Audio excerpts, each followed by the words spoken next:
So మన సత్సాయి జిల్లాలో బాల్య వివాహాలను అరికట్టడం కోసం ప్రత్యేకమైనటువంటి కార్యాచరణ తీసుకురావడం జరిగింది.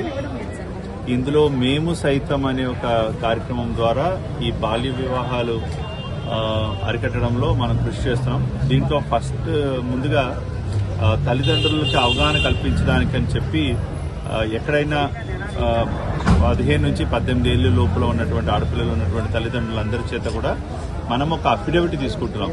ఏంటంటే మనం ఆ పిల్లలకి చదివిస్తాము 18 ఏళ్ళ వరకు, ఎట్టి పరిస్థితుల్లో వాళ్ళకి పెళ్లి చేయము అని చెప్పి వాళ్ళ దగ్గర నుంచి ఒక హామీ పత్రం లాగా అఫిడవిట్ తీసుకుంటాము. ఒకవేళ మేము దాన్ని ఉల్లంఘించినట్లయితే చట్ట ప్రకారంగా శిక్షకు మేము అర్హులము అని చెప్పి వాళ్ళ దగ్గర నుంచి మనం ఒక రిపోర్ట్ తీసుకుంటున్నాం.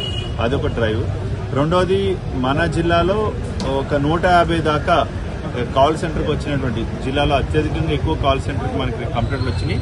150 పెళ్లిళ్ళ దాకా మనం ఆపడం కూడా జరిగింది మన జిల్లా లాస్ట్ ఇయర్ 2025లో. ఈ సంవత్సరం కూడా టీమ్స్ అంతే యాక్టివ్గా పనిచేస్తున్నాయి.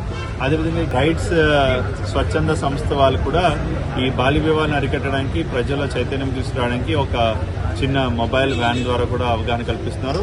అలాగే మన ఐసిడిఎస్ ద్వారా కూడా ఒక డిజిటల్ వ్యాన్ ద్వారా కూడా ప్రజల్లో, ఈవెన్ అన్ని పబ్లిక్ ప్లేసెస్లో కూడా ఈ బాల్య వివాహాలు, దానివల్ల ఆడపిల్లలకు వచ్చేటువంటి ఇబ్బందులు కానీ, వాళ్ళని చదివించకపోవడం వల్ల వచ్చే నష్టాలు కానీ బాగా చైతన్యం తీసుకురావడానికి మేము అవేర్నెస్ కూడా ప్రజల్లో కల్పిస్తున్నాం.